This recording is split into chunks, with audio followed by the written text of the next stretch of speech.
안녕하세요. M&K 칼스 포랑입니다. 네, 미국 현지 자동차 뉴스를 전달해드리고 있는데요. 먼저 이번에 전달해드릴 뉴스는 정말 안타까운 소식인데요. 제네시스 GB80가 전복 사고가 났고요. 바로 그 운전자가 골프 왕제 타이거 우즈라고 해서 현재 이슈를 끄는 어떤 그런 큰 뉴스입니다. 네, 먼저 시간대별 사고 흐름을 좀 알아볼게요. 네, 미 서부 시간으로 2월 23일 화요일이죠. 네, 오전 7시 15분 전에 캘리포니아주 롤링힐스 지역을 달리는 GB80가 바로 중앙선의 어떤 그 사인을 들이받고서는 반대편으로 굴러 전복된 사고가 발생했습니다. 이 차의 운전자가 골프왕의 타이거 우즈였고 바로 이로 인해서 큰 주목을 끌게 됐습니다. 오전 7시 18분쯤에 출동한 LA 카운티의 부보안관이죠. 카를로스 곤잘레스가 SUV 차량에 갇힌 운전자를 발견했고요. 직접 그에게 다가가서 운전자를 꺼낼 수 없음을 알고 바로 소방관 출동을 요청했다고 합니다. 네, 그동안 곤잘레스 부보안관은 운전자의 이름을 물어봤고요. 바로 운전자는 타이거라고 답했다고 하네요. 네, 구급대원들이 오전 7시 28분쯤에 현장에 도착했고요. 그리고 도구를 사용해서 차량의 앞유리를 통해 우즈를 빼냈다고 합니다. 우즈는 현재 양다리에 큰 부상을 입은 채 하버 UCLA 메디컬 센터로 이송 후에 수술을 받고 있다고 합니다. 일단 여기까지가 오늘 일어난 사건의 어떤 시간별의 일지인데요. 이 내용은 이제 LA 카운티의 보안관이죠. 알렉스 빌라누에바와 카운티 소방서장 데릴 오스비가 발표한 최신 정보에 의합니다. 네, 문제의 사고 장소를 한번 또 알아볼게요. 네, 롤링힐스 지역은 로스앤젤레스에서 약 26마일 남쪽으로 떨어진 팔로스 버디스 페닌슐라의 자리에 있습니다. 지역을 대표하는 부촌이자 각종 골프 시설도 많아서요. 네, 유명 스포츠 스타를 비롯해서 연예인 등도 많이 살고 또 방문하는 지역입니다. 롤링힐스에서 이번에 사고가 난 지역은 유독 심한 내리막과 커브가 이어지는 구간인데요. 이 지역 제한 속도가 45마일이지만 이 지역에 이제 많이 거주하는 포르쉐를 비롯해서 슈퍼카, 고성능 차들이 많은 관계로 과속을 하는 이들이 다소 많기도 하는데요. 실제 타이거 우즈를 발견한 이제 곤잘레스 부보안관은 이 지역, 요 구간에서의 어떤 그런 과속 사례를 말하면서 이 지역에서 많은 충돌을 목격했다고 언급한 바도 있습니다. 그런데 이제 궁금한 게 이제 하필 이 타이거 우즈가 왜 제네시스를 타고 있을까? 원래 타이거 우즈가 제네시스 오너였나? 이런 의문도 드는데요.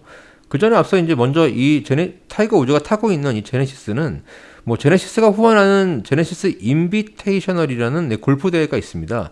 차량 옆면에 붙어 있는 스티커를 통해서 확인해 보면 아마 이 대회의 후원 차량으로 보이는데요. 이 대회는 지난 2019년 2월에 제네시스와 타이거 우즈 재단이 맺은 협약에 따라서 2020년부터 인비테이셔널 경기로 격상됐다고 합니다.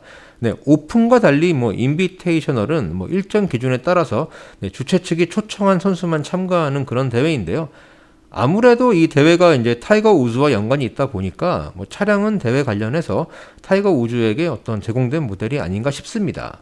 일단 가장 많은 분들이 궁금하시는 게 과연 이번 사고가 제네시스 측에도 이게 과연 호재인가 아니면 악재인가라는 그런 부분들이 많이 궁금하실 것 같아요. 사람의 이제 생사가 달린 그런 큰 사고이기 때문에 견해를 밝히면서 이게 호재다 악재다라고 너무 좀 그렇게 보는 것도 문제가 있긴 하지만 어쨌든 시간이 흘러서 어떻게 전개가 될 것인지를 한번 예상해 보는 거는 좀 괜찮지 않나 싶은 생각이 듭니다.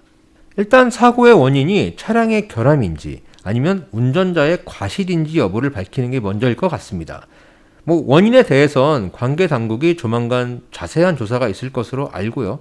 네, 만약 운전자의 과실이었다고 한다면 그런데도 우즈가 빠르게 회복된다고 하면 어찌 보면 제네시스 측에서는 상당한 호재가 될 수도 있습니다. 특히 현장 부보안관이었던 이제 곤잘레스 씨가 말한 대로 차량 내부가 온전했다는 그런 언급과 초기에 타이거가 의식이 있었다는 점을 보면 사건이 진정되고 타이거 우즈가 회복을 해 나가는 단계가 이제 온다고 하면 제네시스 입장에서는 GB80의 안전성에 관련해서 아마 말하고 싶은 부분이 많을 것으로 보입니다. 그런데 반대로 만약 우즈가 정상적으로 운전을 했고 만약에 차량의 문제로 인한 사고였다고 주장을 하게 된다면 아마 이는 소송 등으로 발전할 가능성도 굉장히 크다고 볼 수 있겠습니다. 여기에 더 이상 이제 또 우주의 상태가 나빠져서 뭐 다리 회복이 어려운 상태가 되고 뭐 선수로서의 생활도 이제 지장이 있게 된다면 아마 제네시스 측에서는 상상하기 좀 싫은 그런 상황이 펼쳐지지 않을까라고도 한번 예상해 볼 수 있겠네요. 네, 물론 두 가지 모두 예상해 볼 수 있는 상황이기 때문에 현재는 타이거 우즈의 회복이 먼저고요. 이후에 이제 사고의 원인과 우주의 회복 여부 등을 두고 뭐 지켜볼 필요가 있겠습니다. 본격적인 판매에 불이 붙고 있는 제네시스 브랜드, 특히나 뭐 GB80에게는 어쩌면 부담스러운 상황이 되지 않을까라는 생각도 드네요. 특히 GB80 같은 경우는 지난해 여름 시즌부터 본격 판매를 시작했는데요. 뭐 지난해 1517대를 팔았고요. 뭐 2021년 1월에만 1521대를 팔았다고 하니까 뭐 그만큼 성장하는 모델임은 맞습니다. 뭐 GB80은 48,900달러라는 뭐 매력적인 가격으로 시작을 하고요. 뭐 2.5 터보와 3.5 터보를 현재 고를 수 있는 모델입니다. 네, 여하튼 이번 사고로 인해서 많이 힘들어할 타이거 우즈 선수가 빨리 회복했으면 하는 바람입니다. 뭐 제네시스와 타이거 우즈 모두에게 뭐 좋은 방향으로 좀 흘러가는 이슈가 됐으면 좋겠고요. 네, 지금까지 MNK 칼스 포랑이었고요. 네, 로드 테스트 독자분들에게는 또 다른 미국 뉴스로 제가 뵙도록 하겠습니다. 여러분들 로드 테스트 좋아요와 구독, 알람까지 꼭 부탁드리고요. 네, 다음에 또 만나요. 여러분 안녕.